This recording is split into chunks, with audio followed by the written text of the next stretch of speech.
Welcome to the Valhalla Filmcast, a show where normal guys talk about the films that they love. And here are your hosts, Bryce Thompson, Brian Hammond, and Cody Ryrie. Now get ready, because the show starts in 3, 2, 1. Welcome to the Valhalla Filmcast. I am Bryce Thompson. I'm here with Cody Ryrie and Brian Hammond. Yeah, whatever. And today we wanted to talk about Christmas movies. Cody knows a lot, and he's going to tell you. In fact, he won't shut up about it. He won't tell you. He will tell you what they are. But after that, we're going to talk. We're each going to pick. We've each picked a movie that we think represents Christmas the best. We're going to talk about it. But after Cody tells you some movies to watch during Christmas time. Well, this is one thing where you're going to have to make the decision because all three of us have a point of view, something we want to argue. Yeah, there is no judge. No. You are the judge. We're giving you will have to the power to You're the welcome. That's right. We hand it off. We're nice like that. So, Christmas movies. Just a few to rattle off. There's not every one of them, obviously. But the traditional kind of watch them every year. I think you got to do Christmas in Connecticut. You got to do Miracle on 34th Street. Rudolph the Red-Nosed Reindeer, Frosty the Snowman, A Charlie Brown Christmas, A Christmas Carol, either the 84 George C. Scott version or, controversial pick, the Jim Carrey... You guys are forgetting the best one. With, or Scrooge with Bill Murray. How about that? Oh, yeah, that's true. That should have been on the naughty list, though. Sim Alster, the one from the 40s. From the 40s, yeah, yes. That's an excellent one. Yeah. So, any version of Christmas Carol you want to pick... even the one with Daffy Duck? Even Daffy, sure? Not Daffy. That would be a fun show. Scrooge Maybe next year to do all the Christmas carols? Christmas Carol, which there's a ton. Hey, there you go. Shows being made right on the show. You have to wait a year. That was the inception. You just saw the creative process. Anyway, or heard it. Pretty boring. Let's see, what else? It's a Wonderful Life. Christmas Vacation. A Christmas Story. In that order. And let's see, are we forgetting any? Let's see, Elf is always good. I like Elf. Great contemporary edition. Polar Express is another good one. Oh yeah, Polar Express. Do you say A Wonderful Life? Yeah. I throw this in there. Love Actually. If you're a Brit fan, it's good. I like it. It's more of a romantic comedy, right? It's rated R. So just so you know, it's not kid friendly. It's should have been. There's nudity. I'll just throw it in there. There's nudity for a Christmas movie, but watch it. It's good. It's interesting. It should have been on the naughty list. Watch actually, it's good. The nudity's good. No. High def if you can. Twisted my words. You feel like a politician, don't you? Anyways, so yeah, that's a pretty good schmattering of Christmas movies. Did I miss anything? Those are the classic. I mean, also, what's the other Saul Bass one? You missed one. You said Frosty and Rudolph. There's Santa Claus is Coming to Town. Yeah. That one's freaking creepy. Yeah, it is. Like, the Rankin Bass. Oh, man. Yeah, that one gives me the willies. So I want to officially canonize Elf into the traditional. Yeah, absolutely. Don't you guys think? That, definitely. Which doesn't happen all the time. Like, no, you have your favorites that you watch every year, and that's definitely canonized. Jack Frost. Anyone? Hey, which one? We've all agreed not to talk about the bad days for Michael Keaton. All right, it's Michael Jack Keaton Frost. is on a high now. Okay. I thought you were talking about the horror film. Sorry. No, that was probably better actually. Poor Michael. I'm sorry that I brought that up. Michael Keaton has a movie coming out this Christmas. The Founder. He does. Anyways, let's move on to I love you, Michael. our pick that we think represents Christmas the best. If you only have time to watch one movie during the whole Christmas season, watch this movie. Who wants to start? We didn't. Brian wants to start. Okay. Okay, so this is my favorite Christmas film. It's got to be. I do have several others. White Christmas we forgot to mention. Yes. That's another classic. Holiday Inn, not as much as White Christmas for me, even though that's where White Christmas appeared first. But, so I'm going to go with It's a Wonderful Life. Frank Capra's wonderful film. perhaps sappy at times, yes, but that's what Christmas is about. Sap, right? Comes out of the trees, we make maple syrup out of it. Yeah. Yeah. So it's arguably the best adaptation of the Christmas Carol. Not Whoa, true whoa, to... whoa. What? What? It's an adaptation of A Christmas Carol? Is this news to you? Yes! Think about it. I mean, I said loose adaptation, right? Or maybe I didn't, but it is a loose It's the whole adaptation. thing reversed, though. He's a good man, he's not a Scrooge. I know, but he has the ghost that shows him what would happen if he killed himself. I'm agreeing with you. This Yeah. has never occurred to me before. You're my welcome. brain's lighting up. We should put like sensors on my brain right now. Hey, I bet it's like this. Wrap that and looks put like a it under Christmas your tree. There's your Christmas present for the year. So man just lost. That's amazing. But anyways, the reason I like it is because it is so emotional. It makes me cry every time I see it. Are you gonna cry right now? No, I won't cry now. But when all the townsfolk are coming and giving, spoiler alert, giving them their dollars. And anyways, the reason why I like it is because it's so real. Even though it is sappy at times, it is real. Those emotions that he feels, the financial woes, how he treats his children. I'm not gonna lie and say that I have not felt like that before and and probably acted that way. Well, I mean, it all starts with financial. Like, I mean, it's Christmas time. Mm-hmm. There's nothing worse than being broke at Christmas time. Yeah. Like, everyone can relate to that. Oh, I've been broke during Christmas time. It's the worst. And I didn't have kids, which is good. I didn't have kids. Because it would have been, like, you're just grumpy. You're grumpy. Yeah. You're like, I don't want to do Christmas. It's not fun. It's miserable. Can you say, one of the most... And here's the thing. It's a Wonderful Life is my favorite movie of movies. Yeah. So I'm going to argue against it in a minute, which will be tough for me. But just while we're on it, and I can put some positives towards you, that moment where he grabs his brother and he's like got him by the shirt and he's like, "Where's that money, you silly, stupid old fool?" It's his uncle, but his uncle. That's right. And I'm like, "Holy cow!" Like, and that sounds like it's like not that harsh coming from me. But when Jimmy Stewart says it, it's like, "Oh, he's lost it." Yeah. Like. And it gets me every time. And then when he comes home and he talks to his wife and his kids and he like knocks stuff over. Yeah, I have been that before. I've been that in a very father. uncomfortable place. Yeah, it rings bells in my mind that I'm not comfortable with. And so that's part of the reason, because there is a redemption to that. Yeah. You have the whole ending that just makes you feel you leave. It's a roller coaster of emotions. The happiest movie about suicide ever made. Yeah. Yes, absolutely. I agree with that. I think that is what makes it so good, is because everyone can relate to that. I mean, maybe not everyone, but people who are in that class of person can relate to that. Being broke and worrying about your kids having to buy them Christmas, or buying Christmas or just being broke. Is horrible, not having money and having people coming after you. You owe people money. It's not good. It's not a fun place to be. And seeing him go through that, you're like, yeah, I know what you're feeling. Mm-hmm. And then when he gets redemption and he gets the money and everything's okay. And well, here's the thing: it's okay before he gets the money. Yeah, that's the point true. of the movie to me is he's okay going to jail. At the end, because he's realized how much he has to be grateful for. Yeah, that's true. And the part when he picks up his little girl and every angel gets his wings. The cheesy part of the movie, but it's so good. You're like, oh yes, we gotta stop talking about it. It's really good. It is great. Yeah. I'm not ashamed to say I shed tears like every time. Every time, and that's another thing about it. I've seen it 50 times, and it gets me every time. Yep. Absolutely.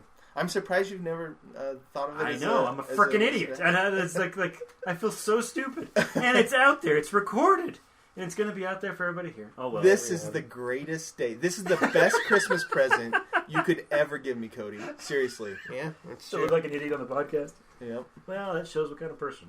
Anyway, all right, you go ahead. Next. All right. So, did you want to go next, Cody? Sure. My pick is A Christmas Story. Now, if you've kind of a generic name, but if you remember, it's the one where Ralphie wants the Red Ryder BB gun for Christmas, and everybody keeps telling him you'll shoot your eye out. It's directed by that crazy Canadian Bob Clark, and it's based on a book called In God We Trust and All Others Pay Cash, based on true things that happened to the author. He's Ralphie. Mm-hmm. Anyway, the thing I love about this movie, for me, this movie is the perfect balance of sentimentality, but also the humor that comes out of having a real family.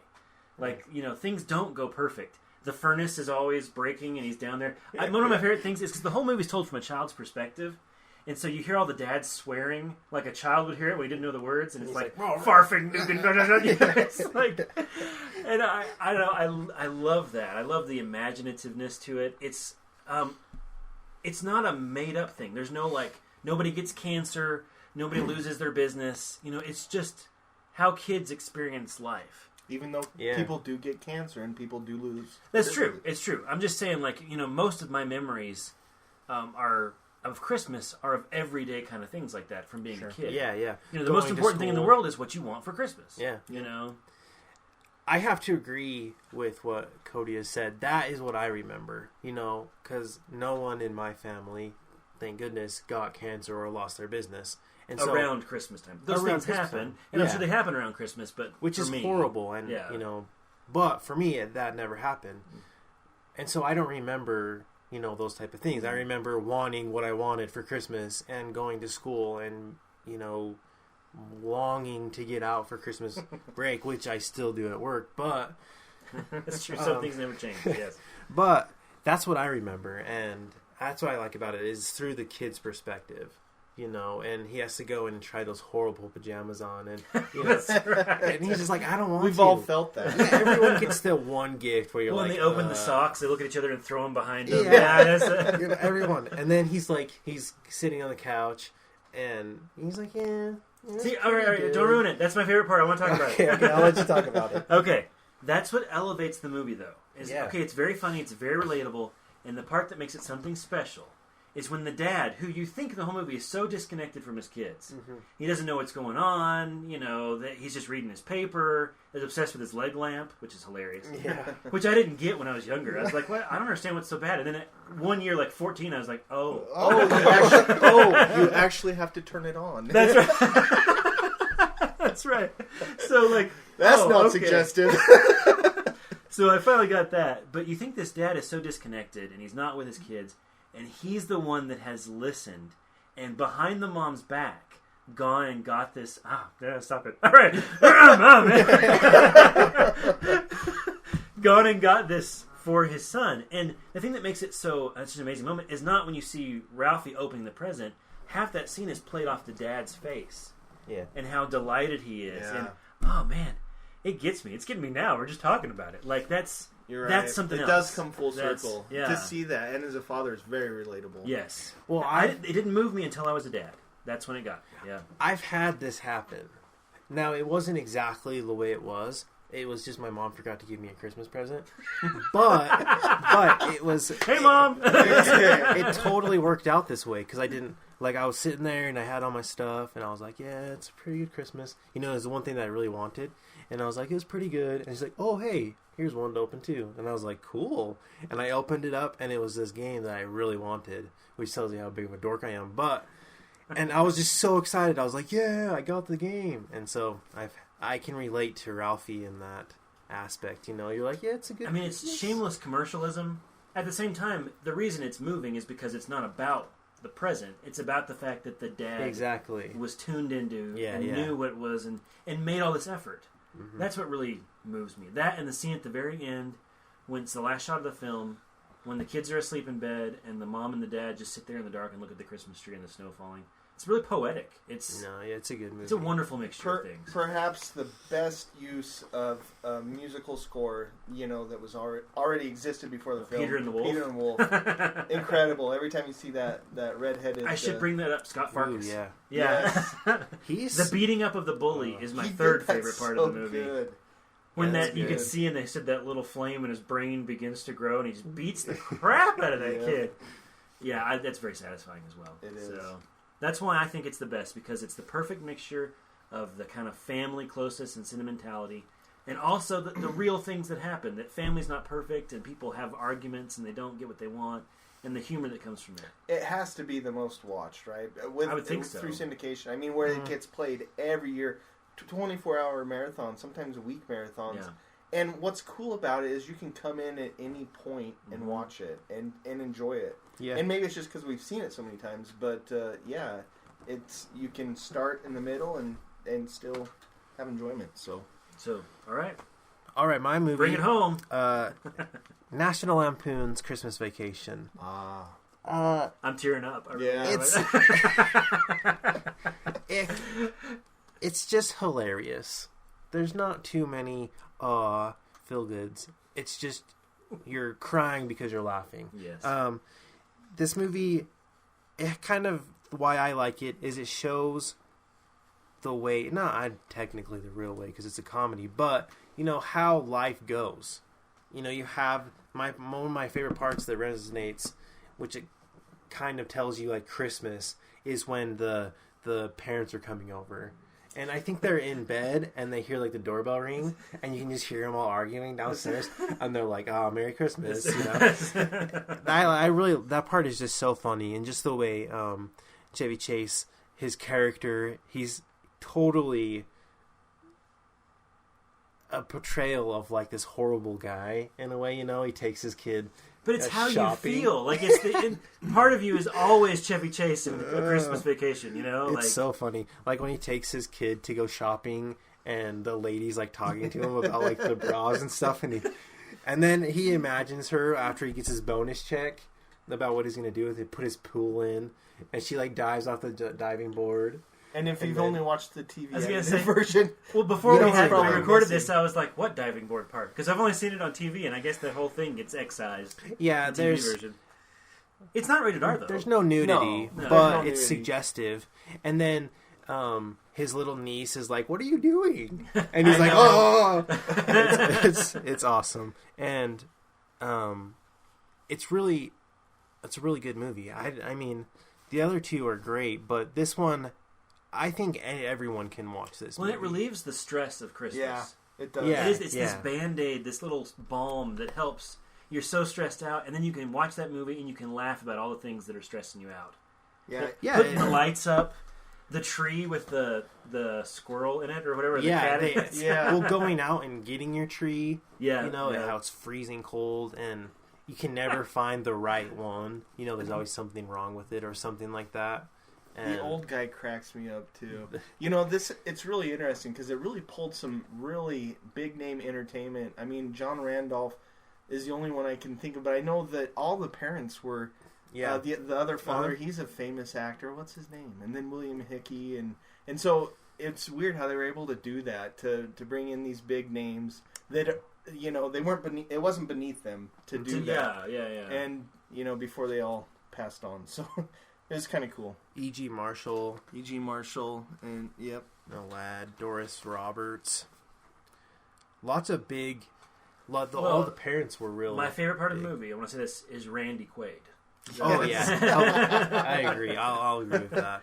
He's just so funny because, and the best part is when he's emptying his septic tank on his RV. That's not what he calls it. No. We'll edit it for our family show. But. It's hilarious. It is hilarious. Well, doesn't every family have that guy? Yeah. Sometimes I worry that I am that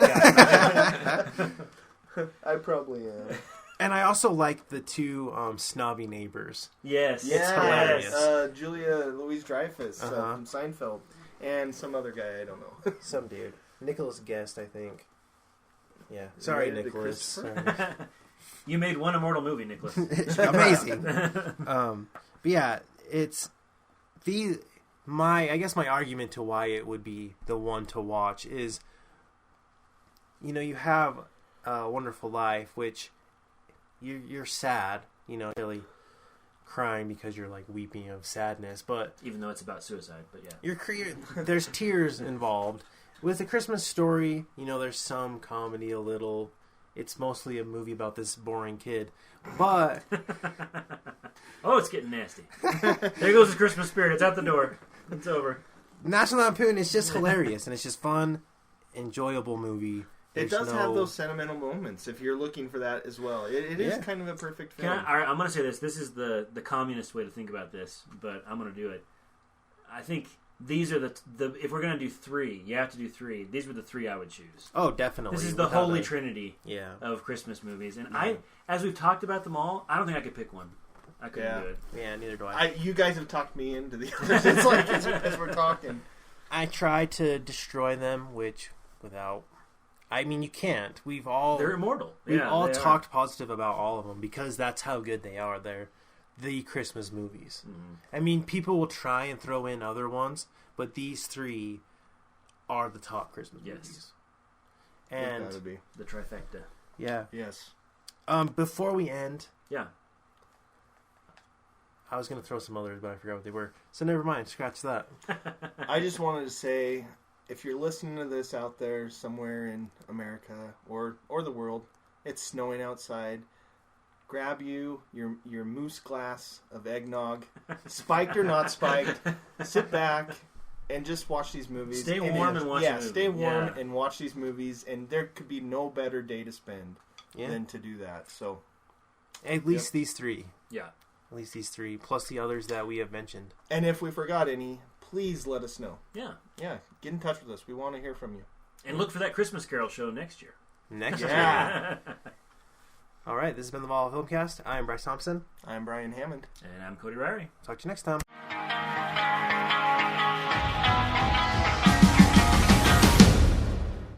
The following viewers' opinions and commentary are the sole property of the Valhalla Filmcast. Any unauthorized reproduction without prior consent is prohibited. Any incidental music, audio clips, or film trailers are used for the sole purpose of film criticism and commentary as allowed under the Fair Use Act.